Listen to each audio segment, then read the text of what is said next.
Hello friends, welcome to JMS classes by Dilkhush sir. स्वागत करते हैं आप सभी का। आज हम लोग दोस्तों वर्ग 12वीं के दिगंत भाग 2 के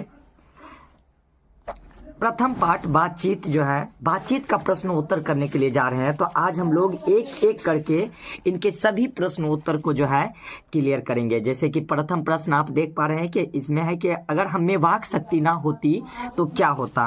तो चलिए प्रथम प्रश्न का हम लोग उत्तर करते हैं कि अगर हम में वाक शक्ति ना होती तो क्या होता।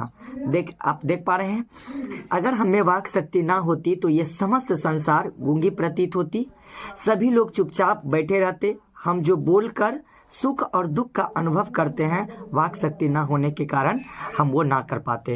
बात सही है दोस्तों। बातचीत बालकृष्ण भट्ट इस पाठ के माध्यम से बताते हैं कि भगवान का दिया हुआ वाक शक्ति भगवान का दिया हुआ सबसे बड़ा वरदान है, और अगर हमें वाक शक्ति ना होती तो ये समस्त संसार गूंगी प्रतीत होती। तो प्रथम प्रश्न क्लियर होता है। नेक्स्ट प्रश्न देखते हैं कि बातचीत के संबंध में बेन जॉनसन और एडिसन के क्या विचार हैं।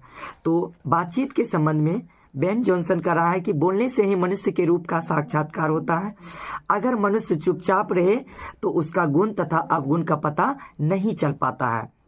बेन जॉनसन का कहना है कि बोलने से ही मनुष्य के रूप का साक्षात्कार होता है। अगर मनुष्य चुपचाप रहे तो उसके गुण तथा अवगुण का पता नहीं चल पाता है।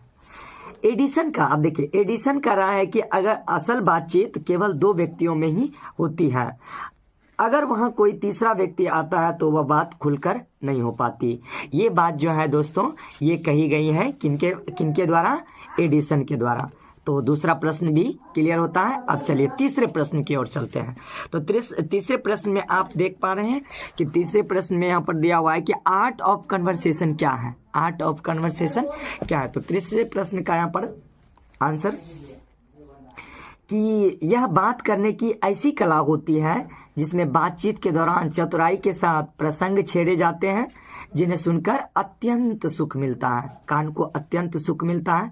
यह कला यूरोप के लोगों में ज़्यादा पाई जाती है। तो ये आपका तीसरा प्रश्न यहाँ पर क्लियर होता है। तो चलिए नेक्स्ट चौथे प्रश्न की ओर चलते हैं। तो चौथे प्रश्न में देखते हैं दोस्तों कि यहाँ पर चौथा प्रश्न दिया हुआ है कि मनुष्य की बातचीत का उत्तम तरीका क्या हो सकता है और इसके द्वारा वह कैसे अपने लिए सर्वथा नवीन संसार की रचना कर सकता है। तो ये चौथे प्रश्न है, और चौथे प्रश्न का आइए हम लोग इनका उत्तर करते हैं। तो मनुष्य में बातचीत का सबसे उत्तम तरीका आत्मवार्तालाप है। अब आत्मवार्तालाप क्या होता है सर? तो आत्मवार्तालाप होता है अपने आप से बात करना। मनुष्य अपने अंदर ऐसी शक्ति विकसित करे जिसके कारण वह अपने आप से बात कर लिया करे। आत्मवार्तालाप इसलिए जरूरी है ताकि क्रोध पर नियंत्रण पाया जा सके। देखिए कितनी अच्छी बातें कही गई है दोस्तों, जिससे दूसरों को कष्ट ना पहुंचे, क्योंकि हमारे भीतर की मनोवृत्ति नए रंग दिखाया करती है, वह हमेशा बदलती रहती है। इंसान को चाहिए कि वह अपनी जिह्वा पर काबू रखें तथा अपने मधुर वाणी से दूसरों को प्रसन्न करें।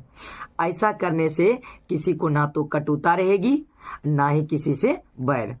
इससे दुनिया खूबसूरत हो जाएगी। दिख रहा है दोस्तों? इससे दुनिया खूबसूरत हो जाएगी, और यह बातचीत का उत्तम तरीका है। तो ये रहे आपके चौथे प्रश्न के उत्तर। अब हम लोग देखते हैं नेक्स्ट क्या दिया हुआ है।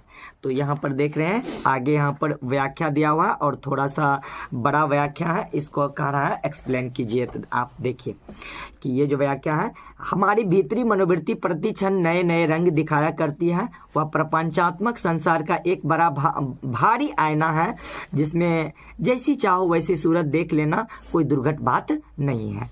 तो आइए अब हम नेक्स्ट इसको क्लियर करते हैं। देखिए, तो प्रस्तुत पंक्ति हम लोग जानते हैं बालकृष्ण भट्ट द्वारा रचित पाठ बातचीत से ली गई है। मनुष्य की भीतरी मनोवृत्ति प्रति क्षण नए रंग दिखाया करती है, अर्थात उसमें नए नए विचार आते हैं। वह इन प्रपंचों से पूर्ण संसार का एक बड़ा आईना है, जिसमें ऐसी घटना को देखा जा सकता है जिसके घटित होने की आशा ना हो। अर्थात हमारी मनोवृत्ति हमें संसार के समस्त अच्छे बुरे कार्य से अवगत कराते हैं। तो दोस्तों पांचवा का क का व्याख्या हो गया। आइए हम लोग जो है ख का व्याख्या करते हैं। तो ख का व्याख्या में आप देखेंगे दिया हुआ है पंक्ति प्रस्तुत जो है, सच है जब तक मनुष्य बोलता नहीं तब तक उसका गुण दोष प्रकट नहीं होता। तो आइए इसका एक्सप्लेनेशन करते हैं कि प्रस्तुत पंक्ति विद्वान लेखक बालकृष्ण भट्ट द्वारा रचित पाठ बातचीत से लिया गया है। बातचीत दोस्तों एक निबंध है, ललित निबंध है।